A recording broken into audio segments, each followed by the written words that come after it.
Mungkin cara ini tidak akan terpikirkan oleh kalian tentang gimana caranya menghasilkan uang dari channel YouTube. Dan ini seringkali kalian temui bahkan saat kalian sekolah SD sekalipun sudah ada tapi kalian nggak terpikirkan. Ternyata cara seperti ini bisa loh digunakan untuk menghasilkan uang dari YouTube teman-teman. Assalamualaikum warahmatullahi wabarakatuh. Video kali ini kita akan membahas ide konten YouTube yang bisa kalian manfaatkan dan ini bisa kalian jadikan sebuah wawasan tambahan bahwa di sini kita belajar satu hal. Bahwa ternyata di luar sana banyak loh hal-hal yang tidak kita ketahui dan bahkan tidak terpikirkan oleh kita.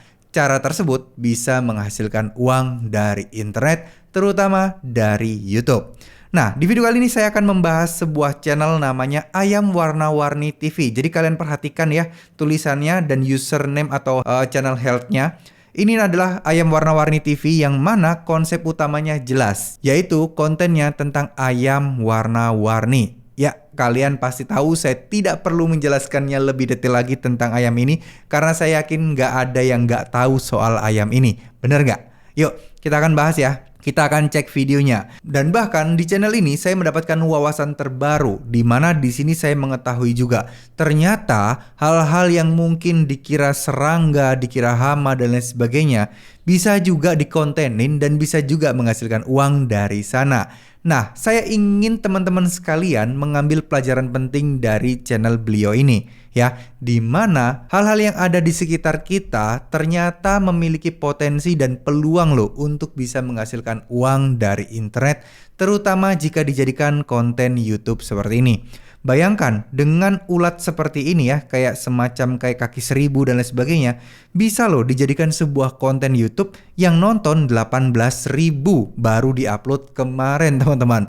Ya, ini buat para pecinta konten original, mungkin ini menjadi alternatif bagi kalian yang mungkin malu untuk menampilkan muka, karena ini tidak perlu menampilkan muka bahwa kalian bisa membuat konten YouTube video seperti ini.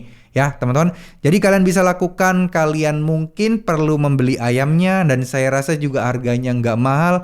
Tapi ya tentu saja kelemahannya kalian harus berada di luar ruangan, harus ya sedikit bermain-main dan juga kalian harus membeli ayamnya. Serta satu hal lagi yang nggak boleh dilupakan adalah kalian harus memberikan makanan untuk ayamnya teman-teman. Ya.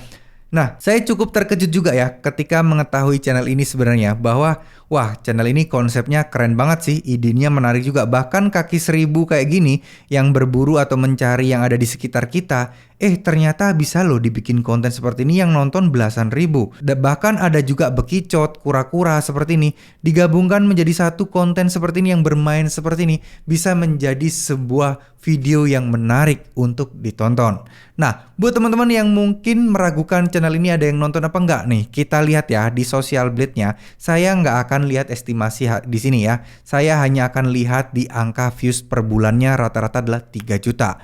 Oke, kita akan cek lagi. Channel ini apakah ada short? Ternyata ada juga shortnya teman-teman ya. Tapi perlu kita ketahui, di sini video biasanya pun sangat banyak yang nonton teman-teman. Artinya video ini, konten-konten beliau ini cukup lumayan untuk bisa mendapatkan penghasilan di atas 10 juta setiap bulannya. Kenapa saya bilang begitu? Nah, kalian bisa lihat aja di sini yang nonton 3 juta, RPM 10.000 aja penghasilan beliau bisa mendapatkan 30 juta. Apalagi RPM-nya lebih dari itu. Karena saya yakin channel ini memiliki potensi untuk ditonton oleh orang luar negeri teman-teman. Ya. Jadi yuk kita hitung-hitung kasar aja teman-teman. Kalau misalnya RPM 5.000 aja ya, kita akan kalikan 5.000, ini ya sekitar hasilnya 15 juta setiap bulannya. Ya mungkin kalian kurangin lagi lah, kurangin mungkin 4.000 deh, 4.000 atau 3.000 deh.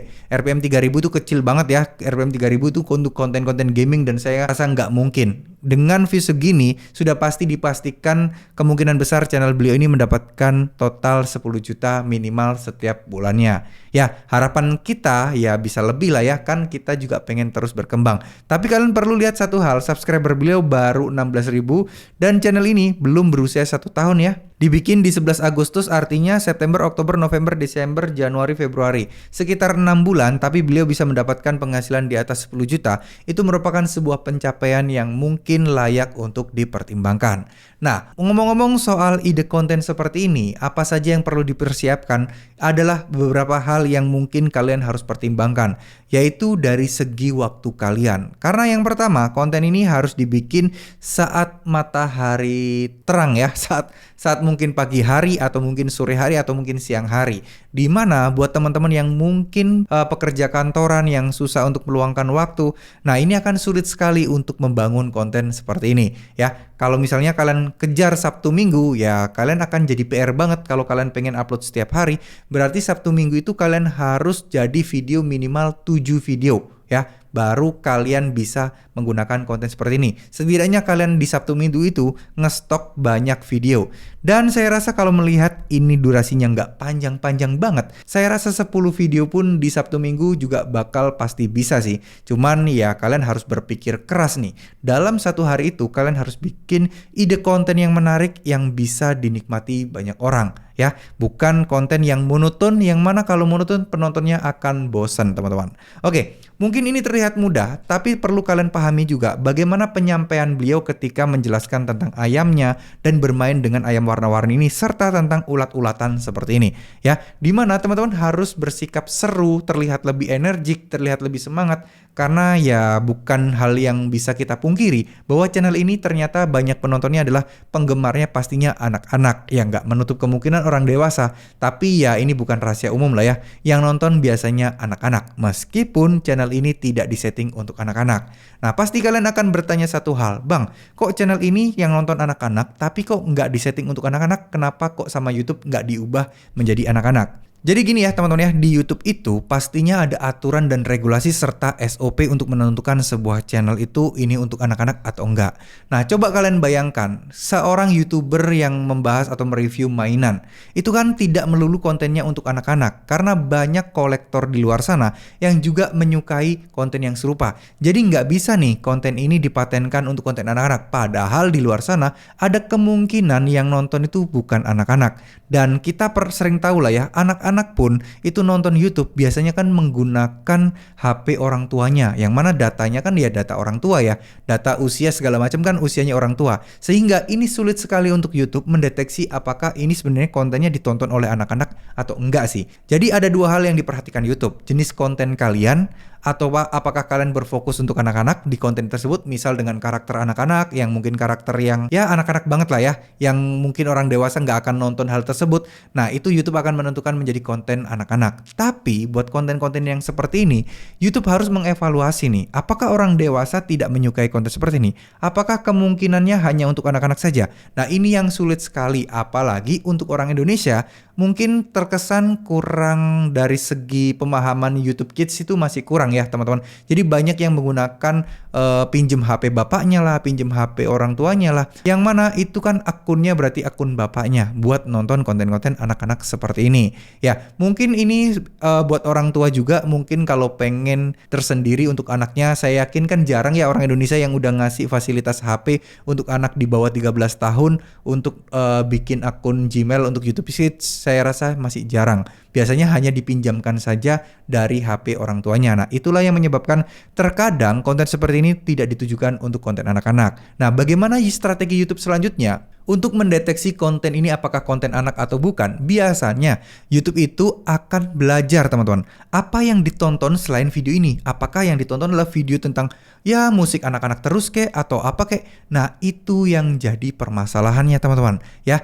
Nah kalau misalnya HP ini digunakan meskipun akunnya umurnya tua, umur orang dewasa, tapi yang ditonton itu konten-konten kayak Cocomelon, konten anak. Nah itu bisa dikategorikan menjadi penonton dalam kategori anak-anak. Sehingga kalau channel kalian ditonton orang-orang yang sering nonton video serupa, maka mungkin bisa jadi konten seperti ini akan dikategorikan menjadi konten anak-anak. Nah itu sekilas penjelasan tentang YouTube Kids ya, tentang konten disetting untuk anak-anak atau tidak. Tapi yang jelas di sini kita perlu pahami satu hal. Gak usah mikirin ke sana dulu, mikirin aja ke konten kalian. Bagaimana kalian membahas ini, mengemas ini, mengkonsep ini menjadi sebuah channel. Ingat, awal-awal boleh nih kalian coba-coba iseng ya, kalian bikin asal jadi dulu ya, mainkan kuantitas dulu, kualitas urusan belakang, gak apa-apa. Tapi, seiring berjalannya waktu, teman-teman harus memikirkan masalah kualitas juga. Gimana sih caranya penonton biar nyaman nonton video saya, biar nyaman nonton video saya itu dalam waktu yang lama, serta nggak di-close ketika nonton baru cuma 1 menit. Ya, nah ini tidak bisa kalian dapatkan secara instan. Kalian harus pelan-pelan belajar bagaimana cara menyusun kata-kata, bagaimana cara intonasinya. Nah, itu kalian harus pelajari kepada channel-channel yang sudah terbukti sukses seperti ini. Jadi saya sarankan buat teman-teman sekalian, jangan mudah untuk putus asa. Jangan mudah untuk mikir langsung mindsetnya itu, wah kayaknya nggak cocok nih sama konten ini. Padahal baru nyoba 1 bulan. Atau videonya bahkan belum lebih dari 100 video. Ya, kalian biasanya yang ngeluh-ngeluh ini kalau saya perhatikan rata-rata videonya cuman 5, cuman 20, cuman 30, ya masih sedikit lah ya. Kalian itu harus membuat YouTube tahu konten kalian tentang apa sih, dan konten kalian cocoknya itu direkomendasikan kepada siapa sih. Biar apa sih? Biar penonton itu secara tepat mendapatkan video kalian dan memang itu di ranah mereka yang mereka sukai, teman-teman. Ya, oke, mungkin segitu dulu ya video kali ini. Jadi terlalu panjang, tapi semoga ini ada manfaatnya, ini ada nilainya, sehingga teman-teman bisa mendapatkan beberapa manfaat yang bisa kalian jadikan sebagai bekal untuk menghasilkan uang dari internet, terutama dari channel YouTube, baik itu YouTube Short ataupun video biasa seperti ini. Itu terserah kalian, tergantung preferensi kalian. Di sini saya tidak mewajibkan kalian mengikuti cara ini, tapi di sini setidaknya ini akan bisa kalian jadikan sebagai wawasan tambahan. Barangkali di luar sana ada yang nggak ngerti dan nggak tahu tentang ternyata ada loh cara seperti ini untuk bisa menghasilkan uang dari internet. Serta satu hal lagi yang mungkin nggak kalah pentingnya adalah, siapa tahu dengan menonton video ini teman-teman ada terpikiran nih, oh ternyata segala hal sesuatu di sekitar kita itu bisa loh digunakan untuk membuat konten atau dijadikan sebagai media penghasil uang kita yang bahkan tidak pernah kita sadari sebelumnya, teman-teman. Ya, oke, semoga video ini bisa bermanfaat. Mohon maaf ya teman-teman jika ada salah-salah kata, mohon maaf. Di sini saya hanya ingin sharing aja, di sini saya ingin berbagi aja. Ternyata saya juga kagum loh dengan konten-konten seperti ini, teman-teman. Ya, mohon maaf ya teman-teman ya jika ada salah-salah kata. Terima kasih, tetap terus setia nonton video ini, dan semoga teman-teman yang menonton sampai akhir bisa dimudahkan rezekinya, dilapangkan rezekinya, dan dilancarkan kesuksesannya dalam membangun channel YouTube-nya. Amin amin ya robbal alamin. Wassalamualaikum warahmatullahi wabarakatuh.